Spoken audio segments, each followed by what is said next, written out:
Bueno, comencemos. ¿Qué tal? ¿Cómo andan? ¿Todo bien? Buen día. Vamos a comenzar un nuevo encuentro de nuestro seminario de grado que dictamos junto a Analía. Como verán, para el día de hoy, como para el sábado pasado, la bibliografía que tenemos, con la que contamos para dar la clase, es bastante amplia. Así que yo me voy a detener en las discusiones de varios de los autores y autoras que tenemos para hoy, pero voy a hacer referencia a algunos de esos trabajos de manera secundaria y me voy a detener en los grandes núcleos problemáticos, en las grandes discusiones. Bien, antes de que comience, ¿hay alguna duda, consulta con algo del material, con algo específico del seminario o no? ¿Nada? Bueno, si no, yo continúo. Eh, Lo que les pido así, porfi, obviamente, como está haciendo Manuel ahora, abrir el micrófono para hacer una pregunta, traten de no hablar en el chat porque yo no los voy a poder seguir, y quienes no intervienen, por lo menos les pido que silencien el micrófono. Estoy viendo el micrófono que está abierto y escuchando conversaciones. Bueno, lo voy a tener que silenciar yo. Bueno, Manuel, tenías una pregunta para hacer.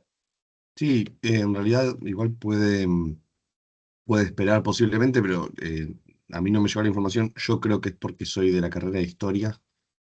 No estoy seguro si el seminario es de historia o de letras, pero me pasó con otros seminarios de letras que no me matriculo y no quedo como automáticamente en la base de datos. No sé si llegó la información por ese lado, pero de todas maneras esto, contraseña del campus, ese tipo de cosas.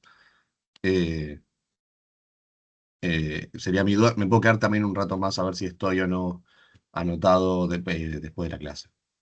Eh, a ver, ¿a vos te llegó el mail que... Una cosita, Rodri, Dale, ahí, Ana. perdón, por las dudas. El seminario se dicta por letras clásicas, pero está abierto a las otras carreras, en principio. Ahora, nosotros tenemos una lista que es la que nos aparece en el SUIGA, que ahora cuando vos, Rodri, tenés la asistencia para pasarla en el chat, porque lo importante primero sería saber que vos, Manuel, estás inscrito. Entonces, ahora cuando pasemos la lista de asistencia, que es simplemente un Excel donde cada uno en la clase 2 pone presente, chequea que estés, por favor. Si no es así, o sea, porque te lo aclaro, porque nosotros lo que hacemos es con la información que está en el SUIGA, mandamos un mail a los inscriptos. Entonces, si no te llegó el mail, mi miedo es que no estés inscripto, entonces, o que no nos figure en nosotros tu inscripción. Claro, por eso, Si por eso. pasa eso, claro. Pues fíjate primero si estás en la lista y bueno, si efectivamente no estás, si querés, bueno, lo charlamos por ahí cuando Rodri termine la clase, nos quedamos unos minutos, cualquier cosa, o nos escribimos. Dale, perfecto. ¿Te parece? Gracias. Sí, sí, gracias.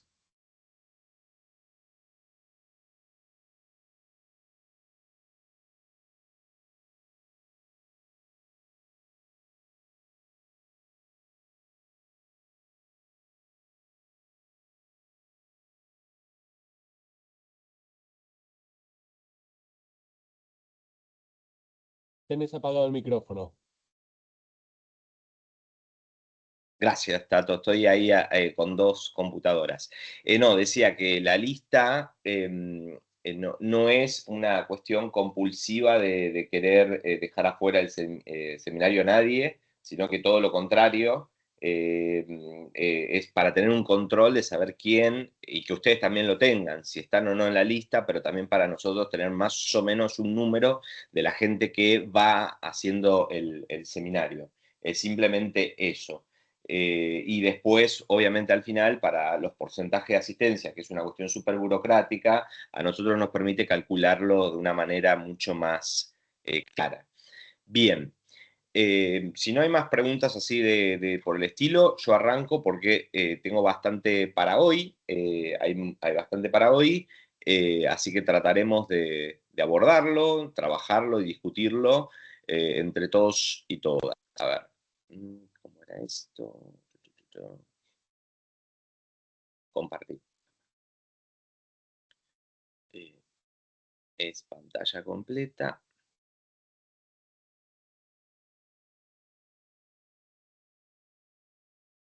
Yo ya estoy compartiendo y ustedes están viendo mi PPT, ¿no?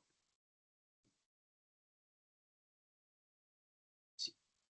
Bien, así que como les decía hace un momento, lo que les voy a pedir por una cuestión de que no voy a estar pudiendo mirar directamente el chat con todo, sino que, y admitir a la gente lo voy a tratar de hacer, pero por ahí se me puede llegar a pasar, les pido que me den una mano con eso. Yo ya por las dudas pasé la lista de asistencia de hoy, pero bueno, como hecha la salvedad correspondiente, vamos a comenzar entonces. Bueno, Perdón, antes ¿estás que nada, grabando?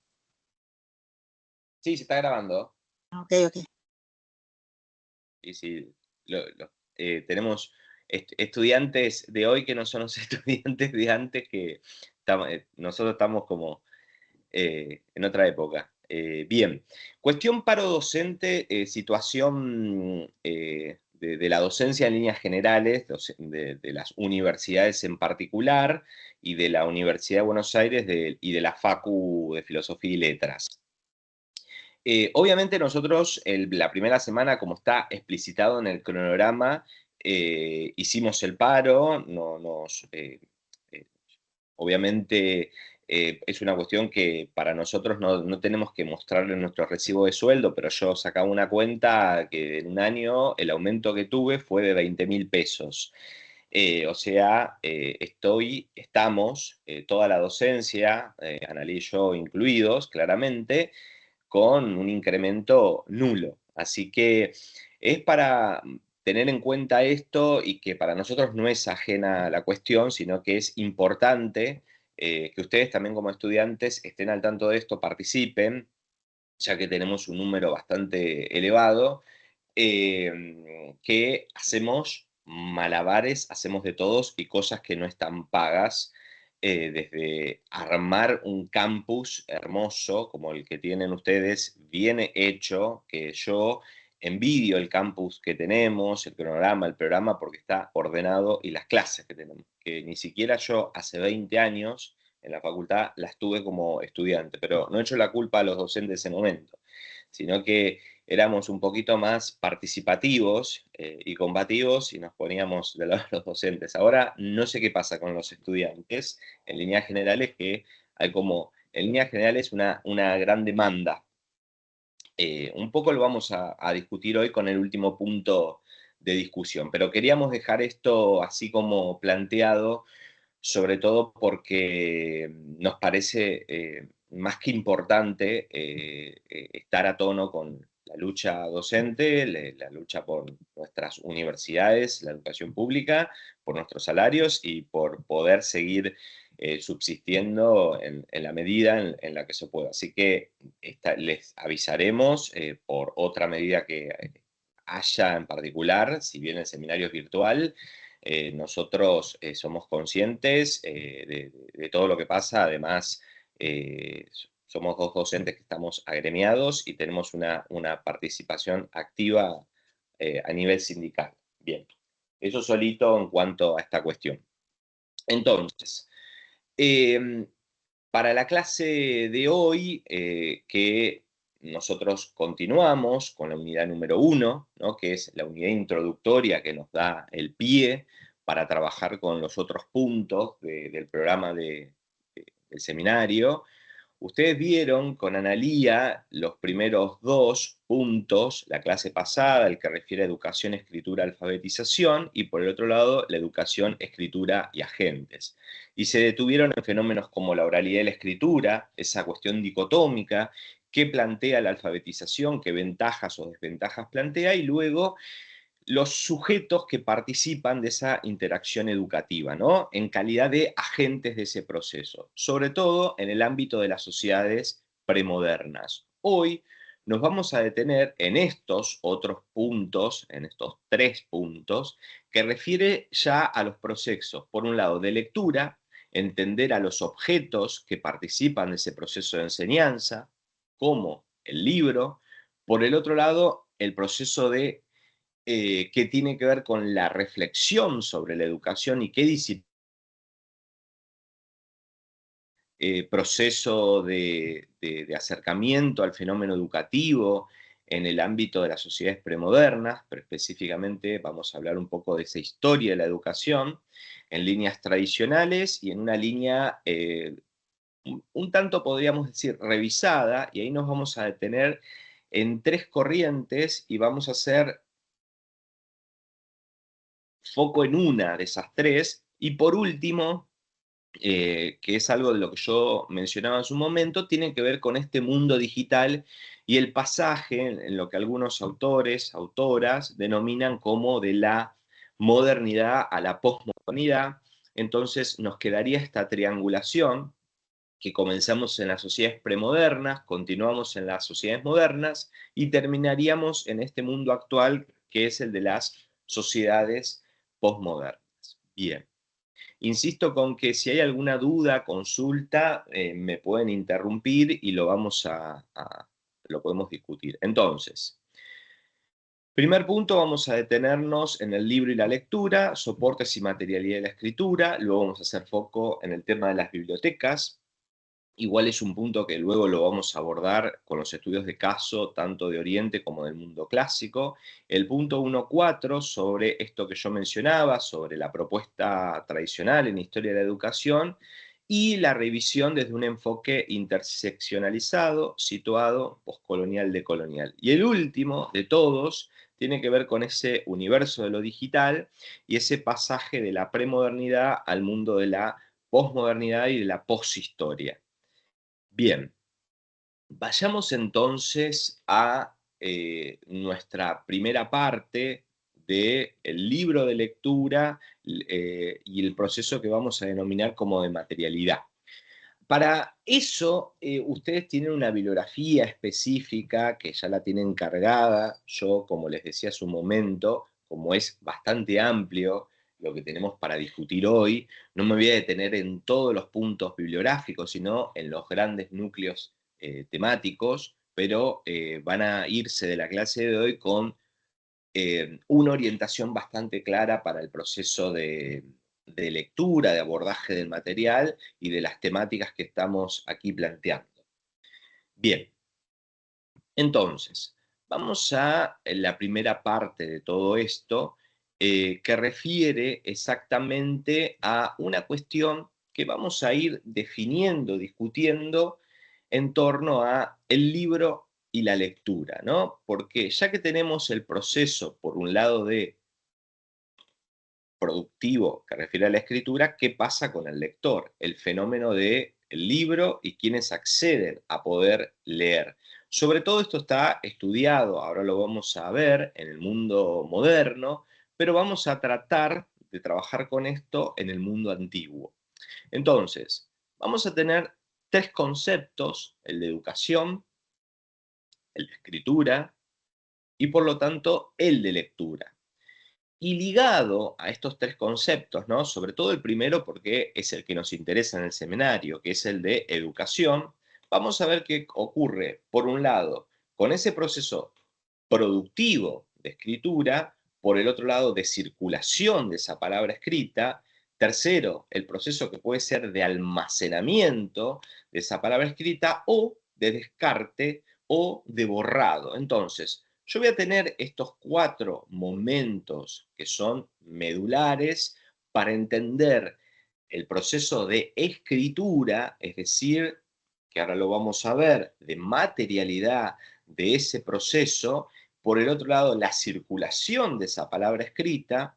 En tercer momento, el almacenamiento, que lo puedo pensar en un acervo como una biblioteca, un archivo. Y por último, si eso no se archiva, si eso no se quiere conservar, se puede descartar, se puede olvidar, pero también se puede destruir.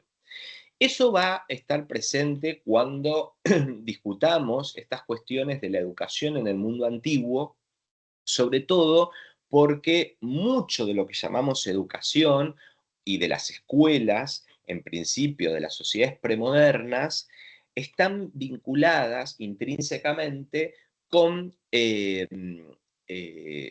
o mejor dicho, la manera en que las vamos a abordar, a nosotros nos queda muy bien pensarlas desde los documentos que tenemos que han perdurado.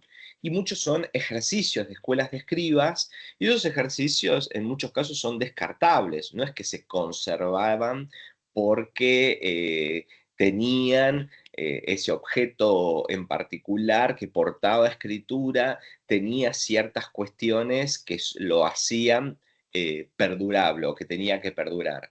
Entonces, muchas de esas cosas que nosotros tenemos como ejercicios son más bien de descarte, hay algunos que tendrían errores claramente, hay otros que eran corregidos por los mismos tutores, profesores, maestros, etcétera. Pero esto es interesante porque mucho de lo que llamamos la literatura en el mundo antiguo, al menos en el Próximo Oriente, que es el caso que conozco más, procede de esos ámbitos, ¿no? Grandes obras como el Gilgamesh, en muchos casos proceden de escuelas de escribas, donde se practicaba de manera más elevada, esto ya lo trabajaremos en su debido momento, con textos literarios como el Gilgamesh, ¿no? Entonces, es interesante que uno piensa, se escribió en una tablilla de arcilla ese texto para que, no sé, perdure o para ser conservado en una biblioteca. En muchos casos no, en otros sí, porque vamos a tener una biblioteca, que ya la veremos, la que más se conoce, que es de Nínive, la más tardía, sí, pero no las primeras de las que tenemos noción de estos textos que se producían, que circulaban, que se podían almacenar, pero que también se podían descartar. Y la pregunta es, ¿quién accede a leer estos textos? ¿De qué manera? Bueno, ahí hay una pregunta que vamos a hacernos, por un lado, por la materialidad, y por el otro lado por la textualidad, que son dos conceptos que van juntos. Y ahora vamos a ver por qué. Insisto, si hay alguna consulta, duda, lo que sea, obviamente no duden en abrir sus micrófonos. ¿A qué, o mejor dicho, qué es eso a lo que llamamos materialidad?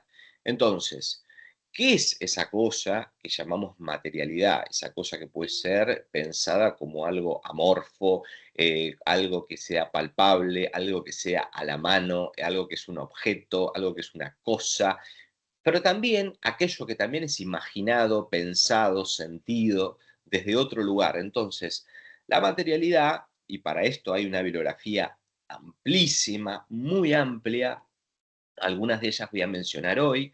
Tenemos, por ejemplo, a este autor que tiene un artículo que no lo tenemos, en este caso como bibliografía obligatoria.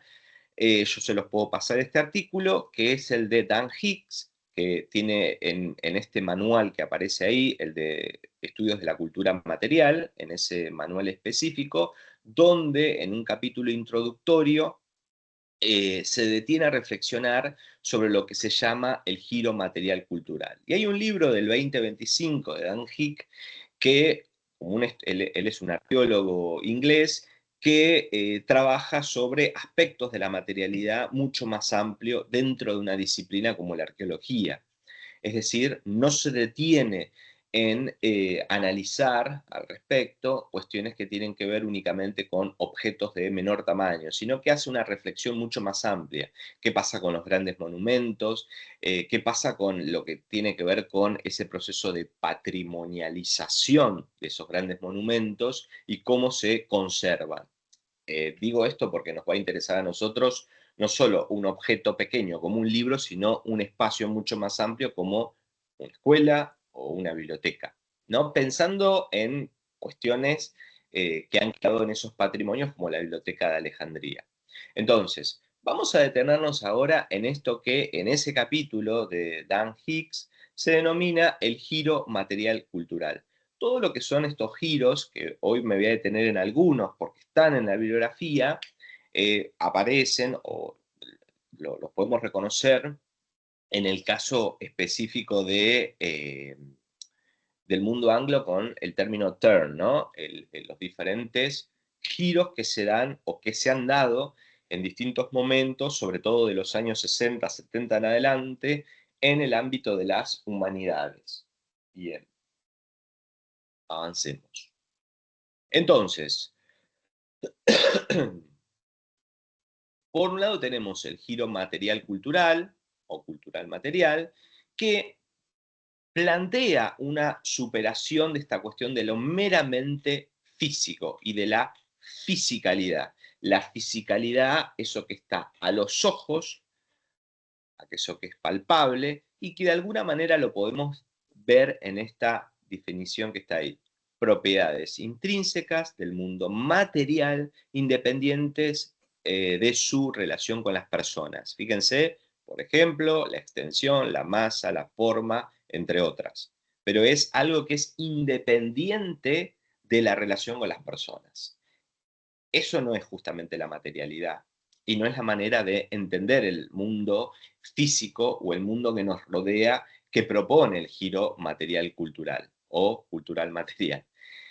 Ahí nace una línea de análisis que de los 80 en adelante, que ahora me meten un poquitín más, que se llaman estudios de la cultura material.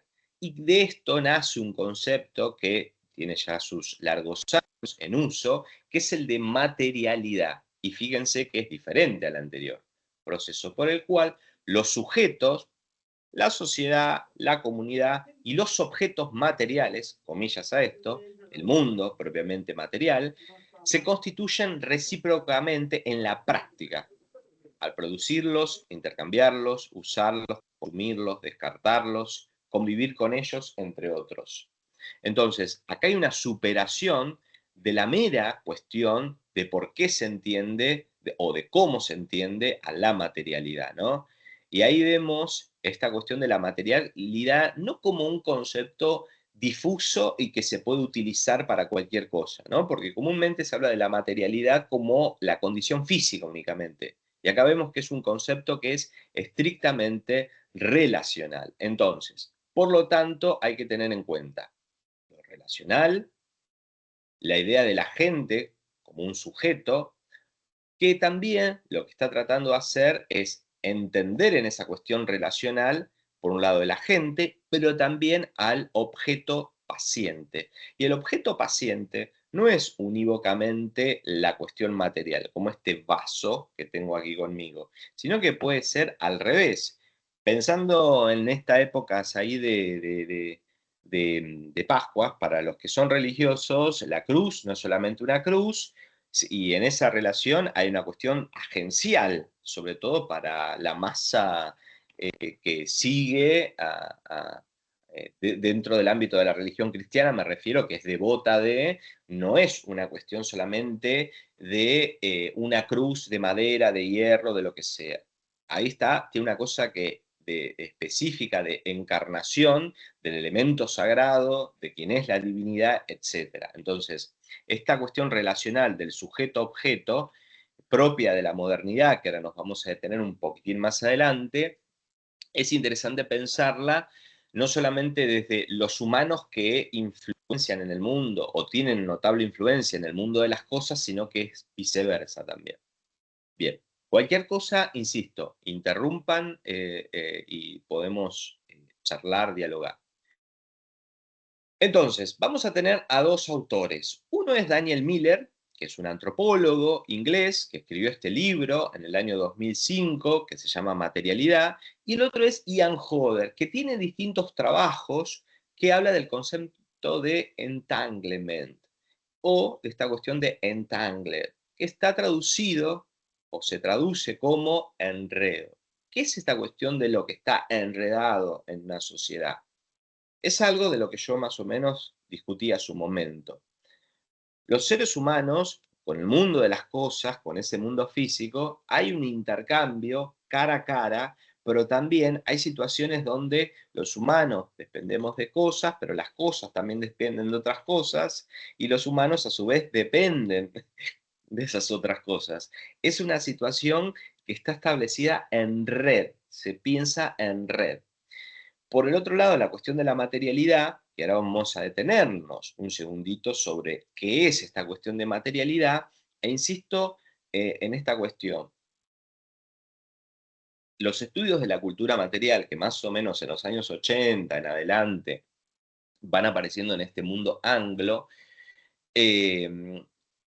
van a tener un impacto en otras disciplinas, como la historia, como la lingüística, como las letras, la filosofía, etc. Y van a ir retomando diferentes abordajes que se fueron haciendo tanto en filosofía como en otras disciplinas más, y van a empezar a discutir y repensar el dualismo cartesiano y los dualismos propios del mundo moderno, principalmente esta idea de sujeto-objeto.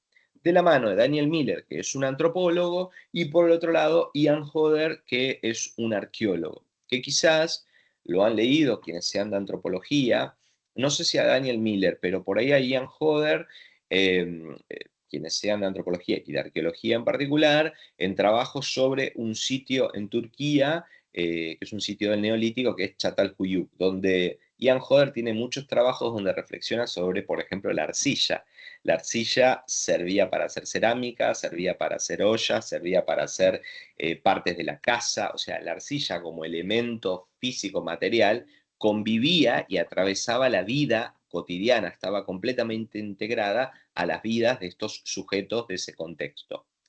¿Qué plantea Daniel Miller sobre este concepto de materialidad? Ese libro, si les interesa se los puedo pasar, tiene muchos capítulos de otros autores, es un trabajo de edición más al estilo manual, donde hay un capítulo introductorio de mano de Daniel Miller y otros trabajos de otros autores, autoras. Entre ellos una autora que por ahí puede venir bien para quienes quieran trabajar sobre el mundo oriental, sobre egiptología en particular, que es el de Lynn Meskel, otra autora australiana que recomiendo leer sobre ese mundo de los objetos, sobre la materialidad, y que está trabajando mucho últimamente sobre la cuestión del patrimonio en contextos de conflicto, en contextos bélicos, ¿no?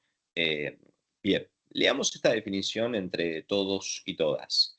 La materialidad implica que mucho de lo que somos existe no por medio de nuestra conciencia o cuerpo, sino como un ambiente exterior que nos habita y estimula. Esta capacidad, algo inesperada de los objetos para desvanecerse y para permanecer periféricos a nuestra visión y todavía ser determinantes de nuestra conducta e identidad, tendría otro resultado importante. Es interesante que está hablando de fenómenos que tienen que ver con lo que a nivel fenoménico, de lo que es a la vista o lo que es a la mano, pero también lo que permanece en la mente, en el inconsciente, lo premeditado. Hay una definición mucho más amplia de esta idea de la materialidad. Si quieren detenerse en esta discusión sobre la materialidad y textualidad y de cómo se puede abordar o aplicar para entender estas discusiones sobre el mundo antiguo, tienen el artículo de Analía y mío, ese capítulo que escribimos, que nosotros se lo subimos, que es una prueba de galera porque todavía no nos ha llegado, no lo tenemos en nuestro poder, el trabajo el capítulo de esa obra más grande que salió ahora recientemente, así que lo tienen disponible ustedes, que tiene algunas cosas ahí, algunas marcas específicas antes de la edición final. Y algo que es interesante en los trabajos de Daniel Miller, que como antropólogo trabaja sobre cuestiones del mundo del consumo. Y dentro del mundo del consumo lo recomiendo en particular porque los trabajos de Daniel Miller, por ejemplo, reflexionan sobre esto que está ahí, ¿no? Algo que a mí me inquieta muchísimo. Yo creo que es algo que me inquieta a la gente que camina por celular y te lleva por delante, ¿no? Que está en su mundo. El famoso teléfono inteligente, que es inteligente porque nos ha arrebatado la inteligencia a los humanos un poco, para pensar esta idea de la relación sujeto-objeto, ¿no? Y cómo nos condiciona, ¿no? Nos constriñe. Ese vínculo a nivel del smartphone o el teléfono inteligente, lo que le ha llevado a plantear a Daniel Miller, sobre todo para cuando vayamos en la última parte de la clase de hoy a discutir el fenómeno del mundo digital, que pasa con esta cuestión de la internet y la poshistoria. Y les dejo ahí un enlace para después, cuando ustedes vayan a acceder al PPT, es este que está ahí, que es: si perdemos el celular nos convertimos en homeless, ¿no? En gente sin hogar. ¿Y por qué está diciendo eso? Porque el teléfono inteligente, a la manera de un caracol, ha transformado a las personas que el mundo, su mundo, esté dentro de este aparato, ¿no? De este aparato que tenemos acá, que yo tengo en mi mano. El mundo está ahí, ¿no? Y es interesante fenómenos que están pasando, sobre todo de manera creciente, sobre todo que yo estoy mirando mucho algún youtuber que despierte cierta conciencia a nivel intelectual, ¿no? Y para reflexionar, dos fenómenos ahí cruciales. Una es el contexto de pandemia de COVID, ¿no? El- el respectivo encierro, y el aislamiento claro que hubo, pero por otro lado la proliferación de redes sociales como TikTok, donde la gente se informó, se construyó, más que se construyó, se cimentó una idea de posverdad todavía más elevada, y permitió la proliferación de un sentimiento, y no digo un corrimiento a la extrema derecha, sino salir de los más bajos instintos a la gente y tomar o aproximarse a elementos de mayor crueldad, ¿no? De aislamiento, de menos empatía, de menor diálogo con el otro, y que eso tiene un impacto, pero crucial en el ámbito de la educación, ¿no? En el ámbito de la educación, y por el otro lado también, no solo en el ámbito de la educación, sino también en cómo damos clase cotidianamente, y cómo nos enfrentamos al aula, ¿no? ¿Hay alguien que abrió el micrófono para comentar algo? No, bueno, qué lástima. Bueno, entonces, continuemos. Vamos Profe, ¿lo a... interrumpo un momento? Sí, En cómo no. la, recién en la última slide decía la muerte de la proximidad, estaba enunciado, no sé si iba a hacer alguna referencia más a eso No, con ese que es título. la muerte de la proximidad, es Daniel Miller cuando habla. Yo lo traje a colación de la materialidad, pero ahí tienen una nota que salió en Diario La Nación, donde Daniel Miller vino a Argentina hace un par de años. Vino, creo, 2 veces. Iba de una charla en la UNSAM, una conferencia, un ciclo de conferencias, que yo encima estaba en una jornada en otro lado, así que no lo pude ir a escuchar. Pero la muerte de la proximidad tiene que ver con este proceso de aislamiento, ¿no? La ruptura mayor de la comunidad, de los lazos comunitarios afectivos, y que llevan a este tipo de tecnologías, porque uno dice, las tecnologías no son malas.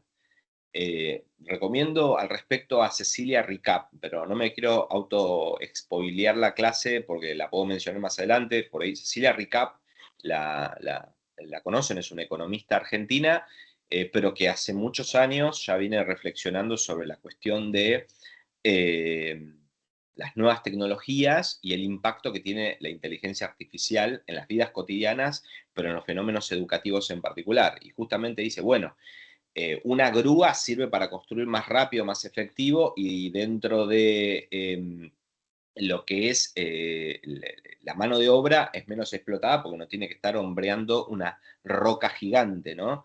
Claramente, es efectivo, es necesario. Pero ¿qué pasa con la inteligencia artificial que nos resuelve muchas cosas de la vida cotidiana? No sé, ustedes ven acá este PowerPoint, pero este PowerPoint, o los que hace Analía o los que hago yo, son todos artesanales de cortar y pegar directamente cada cosa, cosa por cosa. No es que le dicto a la inteligencia artificial que me lo haga. Que muchas cosas de estas están ocurriendo, que dictarle a la inteligencia artificial que te haga, no sé, el PowerPoint, dictarle a la inteligencia artificial que te haga el resumen de la... y así sucesivamente, ¿no?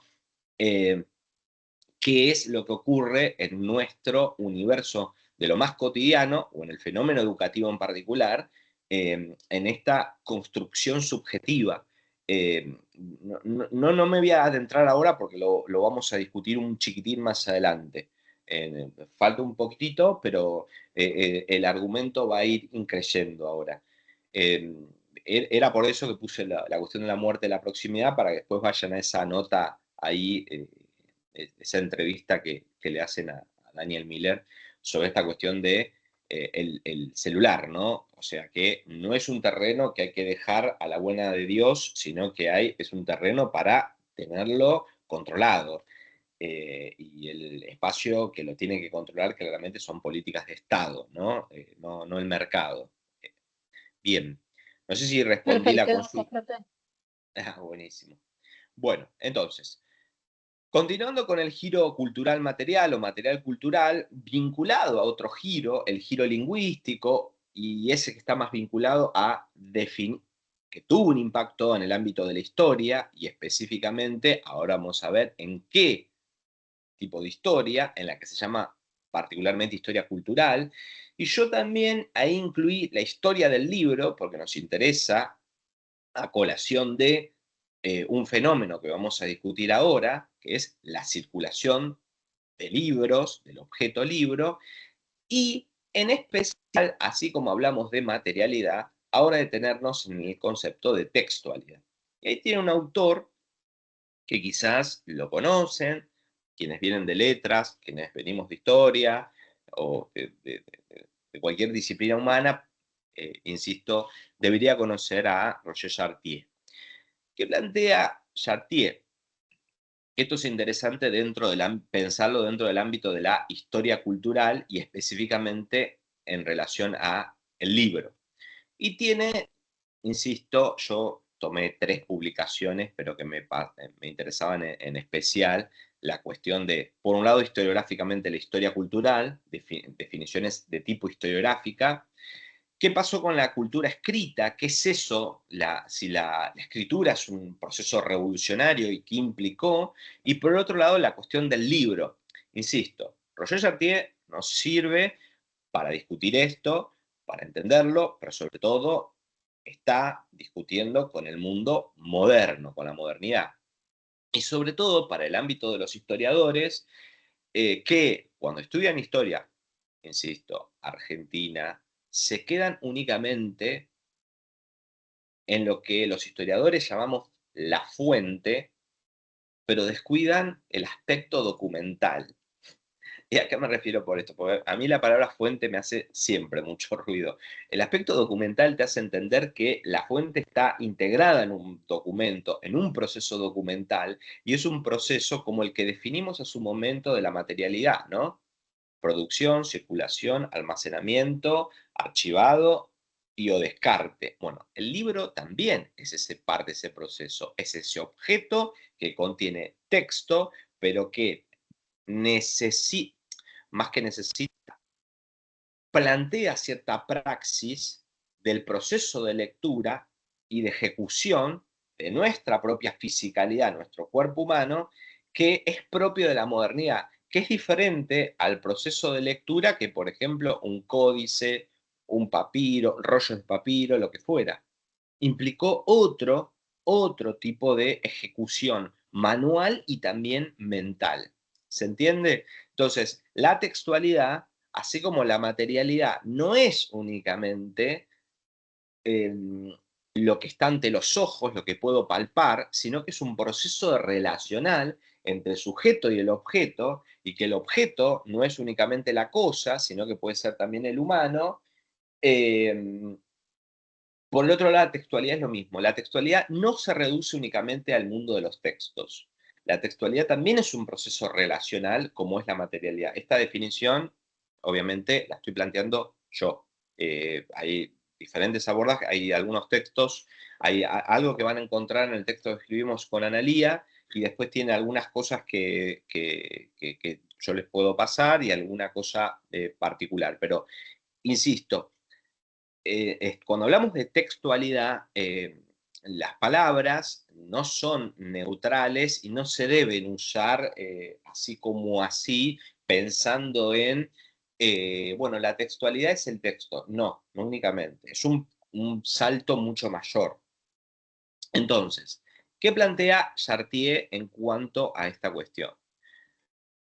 Bueno, contra semejante abstracción de los discursos, es conveniente recordar que la producción, no solo de los libros, ¿no? Está hablando de esta cuestión abstracta de pensar el texto en el vacío, ¿no?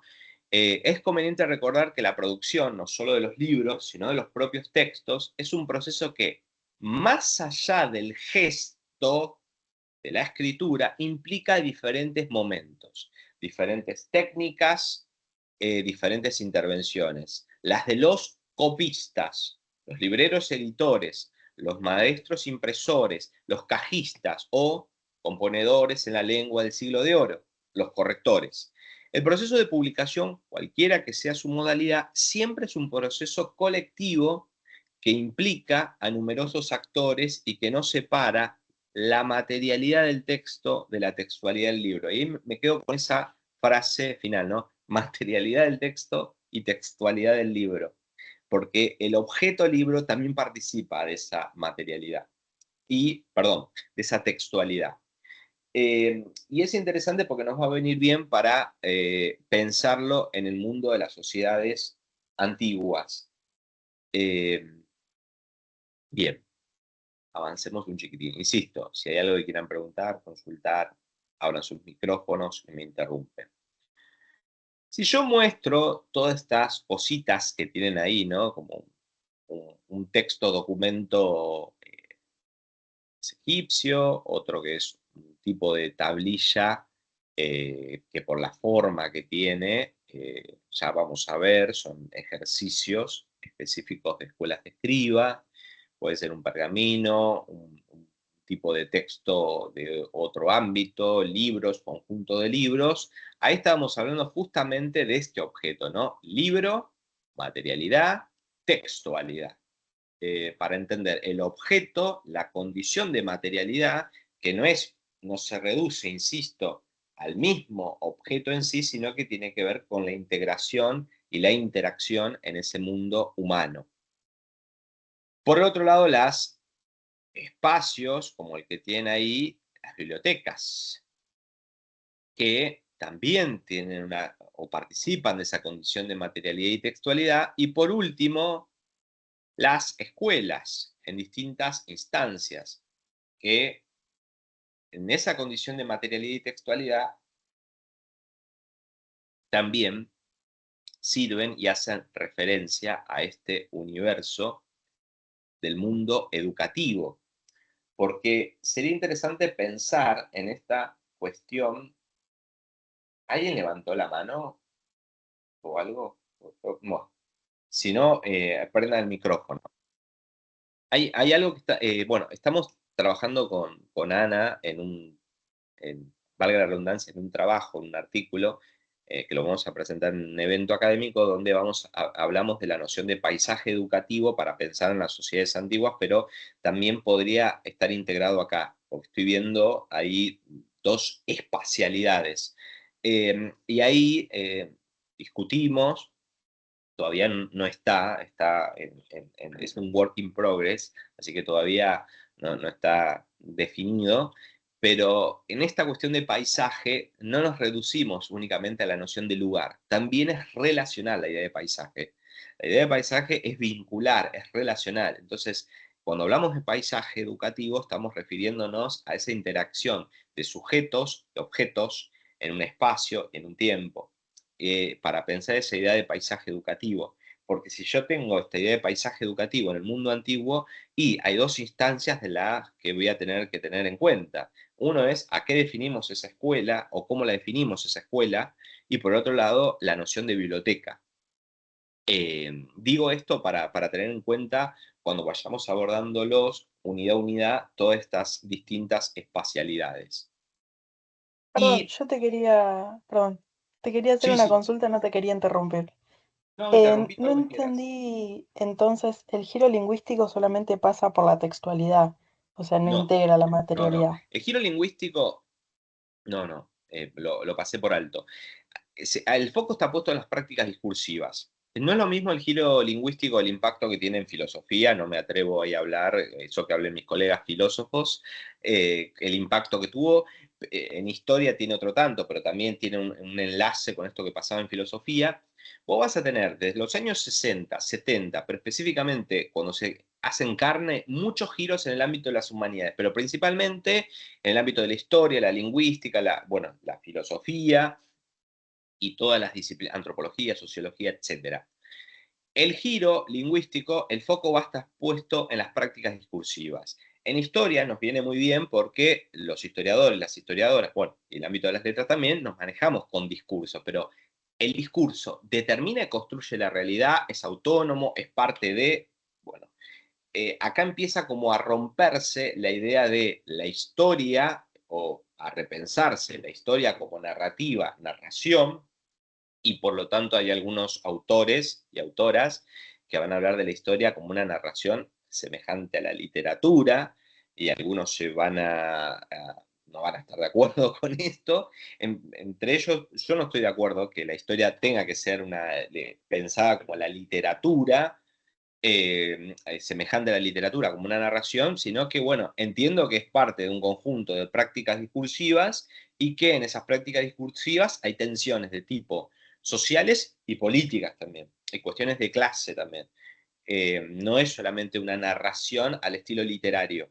Entonces, el giro lingüístico, el foco va a estar puesto en el análisis de lo discursivo y cómo se genera o no la realidad, cómo irrumpe, si es independiente, si es autónomo. Hay una cuestión, por el otro lado, en el giro lingüístico muy vinculado a lo que se llama comúnmente en la posmodernidad, la disolución del sujeto, que lo único que queda es el discurso.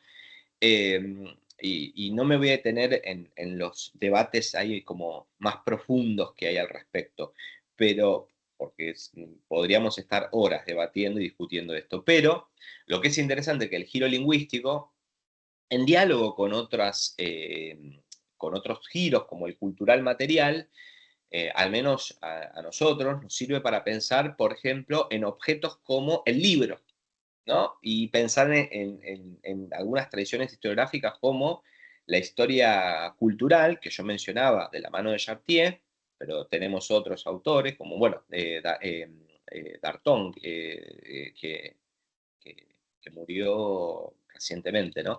No, yo no lo puse a colación porque no sé si tengo fama de sepulturero, pero cada vez que enuncio a algún autor que lo traigo a colación en un seminario que damos con Analía, lo terminamos como matando, pobre, a la persona. Así me pasó, no sé, que murió una semana después y demás. No quiero hacer lo mismo con Chartier, pero igual a Chartier ya lo vengo usando bastante. Pero insisto, en coalición, en dos giros como el cultural material y el lingüístico, sirve para pensar las prácticas discursivas, cómo circulan, esto que llamamos texto, a qué llamamos texto, por lo tanto, dar una definición de textualidad, qué pasa con un libro, el objeto libro, qué es lo que tiene, por qué no prestamos atención a, más allá de la palabra escrita y de lo que circula, cómo circula, qué práctica está ahí, ¿no? Podemos pensar en un texto como la Biblia y qué pasó con la imprenta en la modernidad, que es un poco de lo que está hablando también Chartier, ¿no? Que eso es interesante. Las prácticas discursivas, pensarlas en relación al objeto libro y en el más allá que hay de esto. No sé si quedó clara mi respuesta, Sí, es súper. clara. Sí, sí, Bueno, sí, gracias. no, por favor. Entonces, en relación a esto, tener en cuenta el fenómeno de la educación, algo que trabajaron en la clase pasada con Ana, que es esta dicotomía oralidad-escritura, y por otro lado la idea de la alfabetización, que es algo de lo que nos vamos a detener un chiquitín ahora. ¿Por qué? Porque vamos a ver a distintas líneas de análisis en relación a cómo se construyen estos fenómenos del discurso y qué es lo que esos discursos de alguna manera están encarnando. Yo ahí traje a un filósofo que seguramente lo conocen, que es Nietzsche, que si lo tomo con un martillo me da igual a el ocaso de los ídolos, ¿no? Cómo se filosofa a martillazos. Que hay una crítica enorme a la filosofía desde Platón en adelante y a todos los dualismos, entre ellos y principalmente al dualismo de tipo cartesiano. Eh, Y lo que es interesante es que en el ocaso de los ídolos plantea, hace como una genealogía, que le viene muy bien a esa genealogía, que se iniciaría con esta división en dos mundos, al estilo platónico, del mundo de las ideas y ese mundo material, palpable, que sería un mundo impuro, imperfecto, etc. No me voy a detener ahí, se lo insisto, le dejo el terreno a los filósofos, pero nos viene muy bien para esta cuestión de los dualismos y de los más allá de los dualismos que vamos o estamos proponiendo y vamos a seguir proponiendo en esta clase. Si queremos complicarla un poco más o complejizar la cuestión un chiquitín más, yo siempre recomiendo, yo doy clases en historia, en una materia que es Historia Antigua 1 Oriente, en la carrera de Historia, donde soy bueno, jefe de trabajos prácticos, ahí, y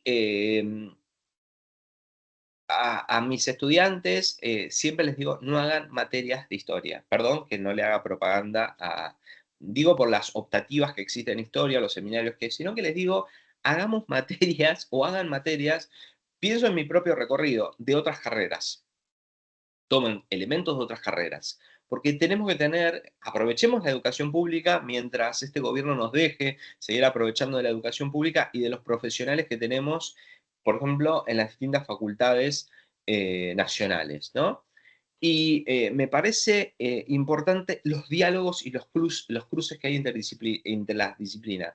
No sé, yo al respecto hice materias de historia, no hice ninguna, hice de antropología, de arqueología, de filosofía, fui tomando como cosas para construir un poco mi propio marco teórico, mis discusiones teóricas y hacer esos cruces con otros colegas. Siendo un estudiante de grado a veces es difícil porque ya vienen con otro background de lecturas, de discusiones, pero insisto, es interesante trabajar y dialogar con colegas de otras disciplinas. Tiene que haber una formación específica, eso soy consciente, pero tiene que haber diálogo con otras disciplinas, si no es como muy sesgado, construyen ciertos egos disciplinares que a mí en lo personal no me gustan. Bueno, dicho esto, tenemos al señor Nietzsche con un martillo para que nos pegue en la cabeza, y ese ocaso de los ídolos hace romper estos dualismos, un poco de los que yo me vengo refiriendo ahora. ¿Hay alguien que quiere discutirme esto? No. Bien, entonces, Olsen, o Björnar Olsen, tiene una producción también muy amplia sobre lo que se llama, en el ámbito de la arqueología, o lo que se ha definido para pensar en el ámbito de esos estudios de la cultura material, la arqueología simétrica. Micrófonos abiertos. Bien. Estoy como el de la Casa Rosada, vieron que le molestan los ruidos, pero bueno, yo les aseguro que si llego a presidente no sería destructivo. Yo no soy destructivo, más presupuesto para educación y demás. Bueno, después de esto lanzo mi candidatura. Tiene una serie de publicaciones que dentro del ámbito de la arqueología a él se le denomina lo que se conoce como arqueología simétrica, donde este dualismo es roto, es quebrado, propio de la modernidad, esta cuestión sujeto-objeto, y ese dualismo hace pensar justamente en una cuestión de igualdad a eso que llamamos humano, no humano, o sujeto-objeto. Por eso tiene libros como este que está ahí, que es En defensa de las cosas, o otros textos donde, después del discurso, ¿no? Cosas, afectos, ética. Es interesante porque yo pienso en la memoria de los objetos y cómo objetos se pueden transformar en objetos de resistencia que valen más que 1000 palabras. No voy a entrar acá en ejemplos específicos o en detalles, pero a nivel pedagógico, cultural, el Tatris, que es un bordado palestino, es el que mantiene una memoria, en principio, de las mujeres, porque son las que bordan, pero también el legado del pueblo palestino en el contexto actual, por ejemplo, de la situación en Gaza. y que de alguna manera también es un objeto cultural y a nivel pedagógico que hasta se lo he intentado prohibir este tipo de textil, pero es una memoria que pervive en los objetos más allá del discurso y que está encarnada ahí. ¿Y qué dice Bjørnar Olsen sobre las prácticas discursivas y estos más allá de los discursos? Dice lo siguiente: pensemos en la socialización y el disciplinamiento, y en la transmisión de conocimientos y habilidades, que tienen lugar sobre el terreno a través de redes relacionales que vinculan instrumentos, personas, teorías, métodos, localidades, suelos y artefactos, en prácticas íntimas y traductoras. Es interesante y probablemente también bastante revelador que la disciplina conocida como la disciplina de las cosas, ¿no? La arqueología, incluso como la disciplina de la pala o del cucharín, ¿no? Dedique tan poco tiempo, tan poco lugar a sus propios instrumentos, equipos y prácticas sucias, cuando recuerda su propio pasado. Esta trivialidad mundana del mundo práctico, esta repugnante cocina de la suciedad y tierra, se convierte en una fuente en una fuente para una disciplina que aspira a las filas de las ciencias sociales. En su lugar, la atención se centra en el pensamiento, las metateorías, la política y la sociedad. En definitiva, en el ruido del discurso. Así la necesidad de un nuevo régimen, una democracia extendida de las cosas, se hace cada vez más evidente, ¿no? Es bastante disruptivo lo que está proponiendo Olsen. Esto está tomado de un artículo del que hay un error ahí, me doy cuenta de tipeo. Que se los puedo pasar, ese artículo que es ay, cultura material después del texto se llama. Es un artículo, eso es un paper, no es un libro. Pero les puedo pasar alguno de los libros si quieren, si lo quieren tener con ustedes. O ese artículo que es bastante ahí, es del año 2004 ese artículo. Vinieron estos textos después. Hay que ver qué dice este buen hombre o qué estuvo diciendo después. Bien. ¿Hay alguien que quiere decir algo? No. Nada. Bueno, avancemos entonces. Vayamos a otro, insisto, todo esto que acabo de mencionar y discutir, plantear en el terreno de los estudios de la cultura material, también de las prácticas discursivas, forman parte. Chiquis, ¿puedo pedirles que cierren el micrófono? Quien lo tenga abierto. Bien. En el terreno de la cultura material, todo esto está contenido en el trabajo que hicimos con Analía, de los pequeños objetos portadores de escritura del mundo oriental y clásico, y nos detuvimos obviamente en ejemplos de Mesopotamia y de Grecia, para entender esa circulación de la palabra escrita y en conexión con el terreno de la oralidad. Si bien no es estrictamente sobre el fenómeno educativo, pero ahí tienen como todo este background de teorías aplicado y discutido para pensar qué ocurre en dos ejemplos específicos a nivel histórico y a nivel comparado. Bien, vayamos ahora a discutir o abordar otro de los textos que ustedes tienen en la bibliografía, que es este de Annemarie Chartier y Jean Hebrard, que son dos autores franceses, dos pedagogos franceses, que van en la misma línea de análisis de las que estamos hablando ahora, pero específicamente de la historia cultural. Tienen justamente una serie de trabajos que recomendamos. Yo creo que Ana la otra vez recomendó esta editorial, la editorial Gedisa. No sé si lo hizo ahora o lo hizo en otro seminario, pero siempre recomendamos esta editorial con esas colecciones. Si pueden acceder a todos esos libros, que hay muchos que están usados y demás. Están los de Chartier, están de Ong, hay de Olson, bueno, hay varios, de Goody, tienen varios textos en esa editorial sobre cuestiones que tienen que ver con prácticas de escritura o de lectoescritura y en este caso de historia cultural y de educación. Son libros que, insisto, son para tener en la biblioteca porque les dan pie a uno para pensar distintas cuestiones, no solo para este seminario, sino para cuestiones que, insisto, pueden ser de interés para investigar en el ámbito humanístico. Bien, entonces, ambos dos, decía, son pedagogos, dos pedagogos franceses. Annemarie Chartier tiene trabajos sobre la biblioteca, las escuelas, la aparición de la escuela en el mundo moderno, su irrupción, los cambios de paradigma en el terreno educativo, cómo esto fue cambiando, sobre todo, los ejemplos que toman ambos dos,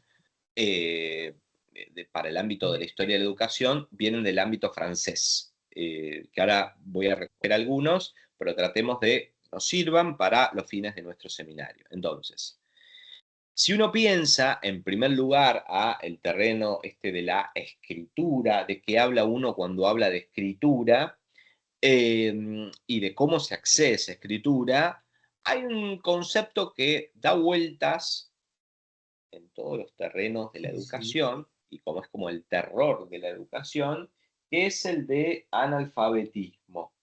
Algo de esto se comentaba, comentaban con Ana la clase pasada, sobre todo por los cuestiones que hay en el terreno de, no sé, de la UNESCO, la alfabetización, la necesidad, que con la alfabetización viene el progreso, que es necesario ese acceso a la escritura, a la alfabetización, pero bueno, después, como plantea el mismo David Olson, el acceso a la escritura implica otros riesgos, ¿no? Porque a través de la escritura se infiltra la religión, imponerte el cristianismo, el acceso a la Biblia y otras tantas cosas más, ¿no? Como ser parte de una cultura oral. Chicos, please, el micrófono.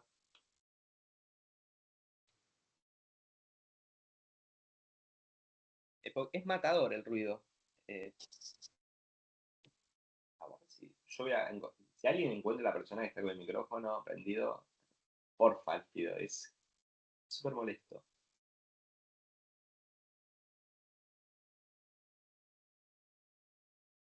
Si van a decir algo, yo no tengo ningún problema, que lo prendan y tengamos un feedback, intercambiemos. Pero si no, por favor, si no es como... Bien, entonces, nos referíamos al analfabetismo. ¿Qué plantean estos autores, esta autora y este autor, sobre el analfabetismo? Que es una concepción muy tradicional que se refiere unívocamente a la carencia de técnica. Es decir, no saber ni leer ni escribir, y lo que plantean justamente, para pensarlo en el terreno de la educación, como un fenómeno histórico, social y culturalmente situado. Tiene que ser situado. No es lo mismo el analfabetismo o plantear analfabetismo para las sociedades premodernas, donde supuestamente la escritura la manejaban un grupo reducido de personas. Para el mundo mesopotámico eso viene siendo trabajado, siendo discutido ampliamente, porque el acceso a la escritura se plantea que hay niveles de alfabetización o niveles de acceso a la escritura, y que implica en paralelo niveles de acceso al conocimiento, que en nuestra sociedad actual es bastante parecido. Hoy estamos atravesados por Internet, pero el acceso a la escritura son niveles de acceso al conocimiento, son distintos niveles. Bien, entonces, si uno piensa en la propuesta de ambos autores, es que no existe un único analfabetismo, sino múltiples formas de relación con lo escrito. En distintas épocas, saber leer no implicó necesariamente saber escribir, ni ambas habilidades tuvieron el mismo valor social. Durante largos periodos, amplios sectores de la población dominaban prácticas parciales de lectura, frecuentemente ligadas a la religión, sin acceso a la escritura, reservada a funciones administrativas, comerciales o eclesiásticas. Entonces, Perdón, cuando una duda. Sí. Acá se definía analfabetismo, digamos, como la carencia de una cierta técnica.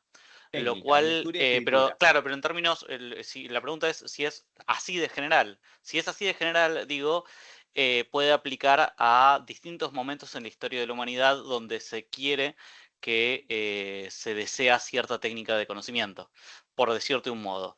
Puede haber analfabetismo digital, puede haber analfabetismo de saber escribir con una computadora y en un futuro de inteligencia artificial o lo que fuese. Es simplemente, o sea, va a estar definido el analfabetismo dependiendo de qué es lo que, por decir un modo, la alta sociedad pretende que la comunidad sepa. Claro, por ejemplo, no sé, puede ser en el mundo moderno y el acceso al conocimiento científico, qué Claro, quiero que sepas o que no, y qué sectores tienen que saber y quiénes no, van a estar relegados. sí, pero en el analfabetismo vas a tener un... ¿Es deseable en el alfabetismo, en términos generales, que cierto sector no sepa? O más bien, parecería ser que el analfabetismo habla de un deseo universal, de que por lo menos todos tengan cierto nivel de conocimiento. Yo Sí, hay entendía lo como, segundo. claro, o sea, como esta cuestión, el analfabetismo, si uno lo entiende en los criterios, por ejemplo, de la UNESCO, de que todo el mundo tiene que tener acceso a la escritura, tiene que estar alfabetizado, hay una cuestión como de regla en estos cánones de estas organizaciones internacionales. Después hay una cuestión de tipo escolar, ¿no? Como que la escuela lo que plantea justamente estos autores, ¿no? Se arroga ese derecho a decir quién sabe leer y quién no sabe leer, o quién no sabe, y quién no sabe escribir, ¿no? Porque uno puede saber leer, pero no saber escribir, o tener cierto proceso de lectura a medias, y por el otro lado, como que el analfabetismo sea parte de un proceso histórico prístino, ¿no? Como es evolutivamente es negativo y atrasa. Entonces, de acuerdo a estos estándares, es obligatorio en el terreno educativo que todo el mundo esté alfabetizado. Pero concuerdo, no sé si te interpreté bien, que esto que vos decís de, bueno, la alta sociedad dice quién tiene que estar alfabetizado o qué nivel de alfabetización o qué nivel de acceso al conocimiento tiene que tener y cuál no. Creo que No te entiendo lo interpreté por del eso. quién. No. A ver, entiendo perfectamente lo del qué en términos de contenido. O sea, va a Sí. ir cambiando con el tiempo a medida que logramos que todo el mundo sepa leer. Bueno, ahora Uh -huh. exigimos que sepan escribir y luego que sepan, no sé, escribir con una computadora y así sucesivamente. Uh En -huh. términos de contenido se entiende. Pero cuando decís quién, que digamos que quién sepa, ahora yo lo entendía como universal, diciendo, bueno, el alfabetismo pretende que este conocimiento que es Sí. básico sea universal. No hay un subgrupo de gente que no quiero que sepa esto.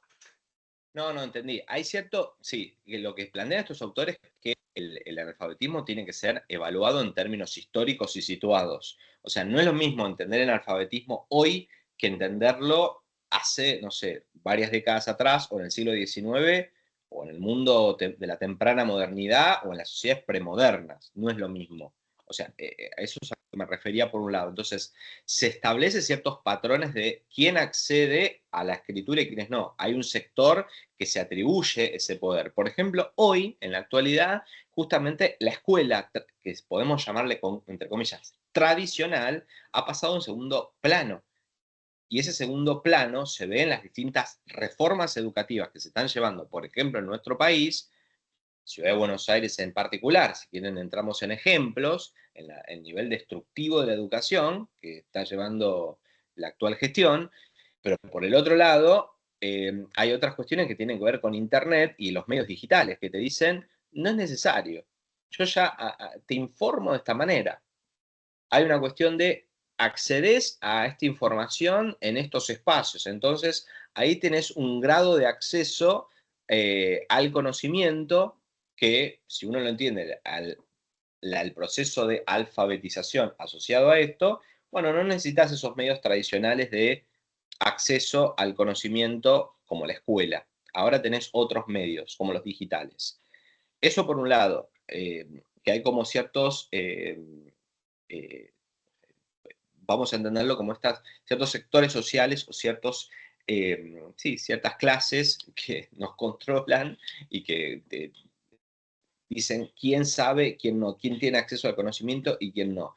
Y en las sociedades premodernas eso también ocurría, porque lo que plantean Sí, algunos Rodri, autores, ¿puedo agregar algo?